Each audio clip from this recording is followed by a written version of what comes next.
Nous reprenons la vidéo sur les concentrations et cette fois-ci nous allons avoir un exemple avec le pourcentage masse sur masse.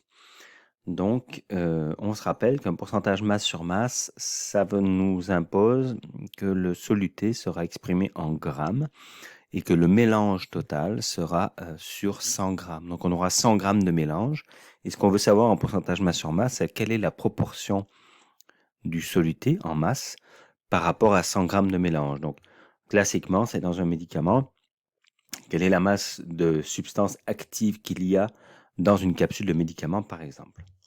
Donc, allons-y avec l'Advil, que vous connaissez sûrement. Une pilule d'Advil pèse environ 2 grammes et elle contient 200 mg d'ibuprofène. L'ibuprofène est la substance active de l'Advil. Donc, on a 200 mg d'ibuprofène dans une pilule qui pèse 2 grammes. Quelle est la concentration massique de l'ibuprofène en pourcentage? Donc, ce qu'on veut savoir, c'est quel pourcentage correspond à 200 mg sur 2 grammes. Donc, attention aux unités, je l'ai écrit en gros ici.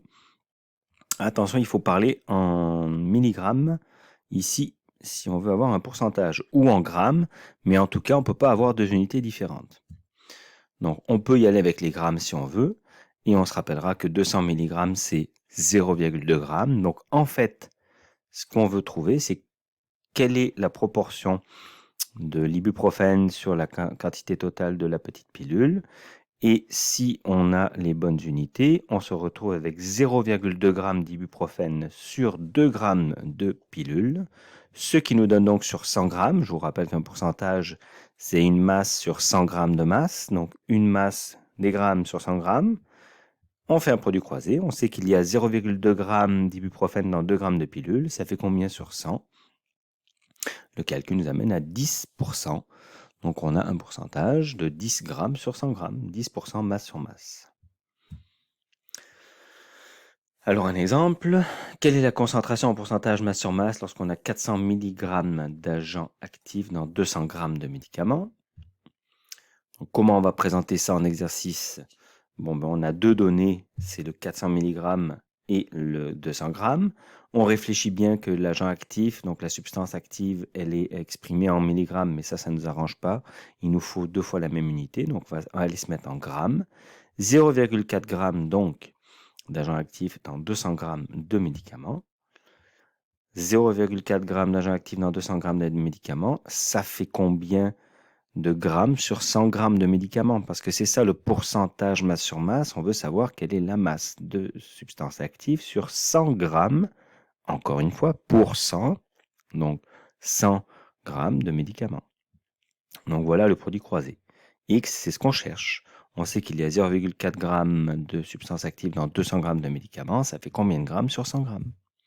Le calcul, le voilà. Donc, X, c'est 0,4 g fois 100 grammes divisé par 200 grammes. Ça, c'est le produit croisé que vous devriez être habitué à faire maintenant. Ce qui nous donne 0,2 g. Attention, ça n'est pas la question. La question n'était pas de savoir quelle est la masse de substance active, mais quel est le pourcentage. Donc, rappelez-vous de ce que vous cherchez. Nous, on cherche le pourcentage masse sur masse. On sait qu'il y a 0,2 g de substance active dans 100 grammes. Eh bien, donc, la réponse, c'est 0,2%. C'est bien 0,2 g de substance active dans 100 g de médicaments. Donc attention à l'unité. Vous allez trouver qu'il y a 0,2 g de substance active, mais ça veut dire 0,2% masse sur masse. Nouvelle unité utilisée cette année, c'est le ppm, qui veut dire partie par million. Donc encore une nouvelle unité d'expression de concentration. Alors, on va d'abord aller à la racine du mot. 1 ppm, ça veut dire une particule pour 1 million de particules. Donc c'est une proportion par millionième. Au lieu que ce soit par centaine, comme avec le pourcentage, on est par millionième. Bon.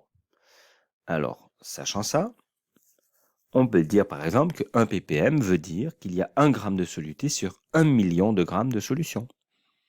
Donc si on parle de grammes pour le soluté et de grammes de solution, et bien voilà, 1 ppm veut dire 1 g de soluté sur 1 million de grammes de solution. Si on avait 10 ppm, ça voudrait dire 10 g de soluté dans 1 million de grammes de solution, et ainsi de suite.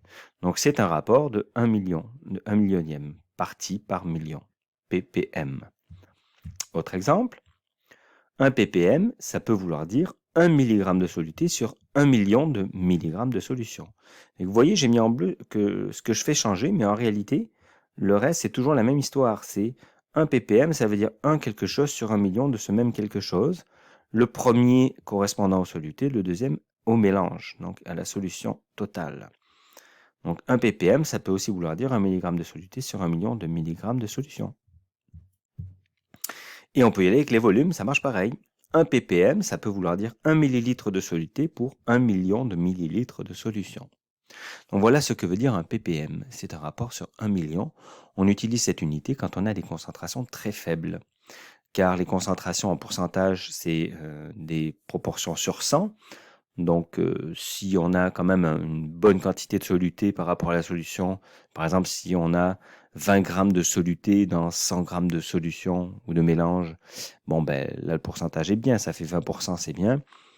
Mais si on a 0,002 grammes de soluté dans 100 grammes de mélange, là, ça fait un drôle de pourcentage avec plein de zéros, c'est pas très agréable à lire. Alors, on va plutôt utiliser le ppm quand les concentrations sont très faibles. Alors, ce que je vais vous montrer maintenant, c'est comment on peut passer des ppm au milligrammes par litre. Donc, 1 mg par litre en solution, ça correspond, vous êtes d'accord, que 1 mg par litre, c'est en fait la même chose que 1 mg pour 1000 millilitres. Ça fait plusieurs fois qu'on utilise cette transformation. 1 litre, c'est 1000 millilitres. Ça, il n'y a pas de problème. Or, en solution aqueuse, c'est-à-dire dans l'eau, spécifiquement dans l'eau, 1 millilitre, ça correspond à 1 gramme, parce que par définition, l'eau a une masse volumique de 1 gramme par millilitre. Donc, si on est dans l'eau, eh bien dire qu'on a 1000 millilitres, ça revient à dire qu'on a 1000 grammes. Car dans l'eau, je répète, 1 millilitre correspond à 1 gramme. Donc, 1 mg par millilitre, dans l'eau, eh bien ça peut se traduire par 1 mg par 1000 grammes. Et 1 mg par 1000 grammes, eh bien, on peut le transformer en 1 mg par 1 million de milligrammes, parce que le gramme est 1000 fois plus gros que le milligramme. Donc, si on ramène ça au milligramme, 1000 grammes, ça correspond à 1 million de milligrammes. Donc voilà, on vient d'écrire que 1 mg par litre, finalement dans l'eau, ça correspond à 1 mg sur 1 million de milligrammes. Et regardez ce qu'on vient de faire ici. On vient de donner la définition du ppm. Donc, en solution aqueuse, dans l'eau, 1 mg par litre correspond à 1 ppm. Donc ça va nous aider dans des petites transformations. Si jamais on cherche des ppm en solution aqueuse, eh bien, il suffit de trouver la concentration en milligrammes par litre et ensuite on a une correspondance automatique. Alors, exemple, 678 mg par litre, eh bien, ça correspond à 78 ppm. 0,45 g par litre, ça correspond à 450 mg par litre, donc 450 ppm. 123 mg pour 100 ml, ça correspond à 1230 mg sur 1 million de litres, de millilitres, pardon. Donc ça fait 1230 ppm. Et ainsi de suite. Alors on va y aller avec un exercice. Quelle est la concentration en ppm lorsqu'on a dissous 0,306 g de calcium dans 18 litres de solution? On y va avec, on se rappelle que le milligramme par litre correspond au ppm, donc allons chercher la concentration en milligrammes par litre. La masse, c'est 0,306 g, soit 306 mg. Le volume est en litres, c'est bon. On fait notre calcul, C est égal à M sur V, donc 306 mg divisé par 18 litres, ce qui nous donne 17 mg par litre. Et le milligramme par litre, c'est le ppm, donc 17 ppm. Voilà la réponse. Alors on y va avec un exercice. On a 750 ml d'une solution de nitrate de calcium à 5 ppm. Quelle est la quantité de sel en milligrammes présente dans cette solution? Le volume, on l'a. La concentration, on l'a. On cherche la masse de soluté.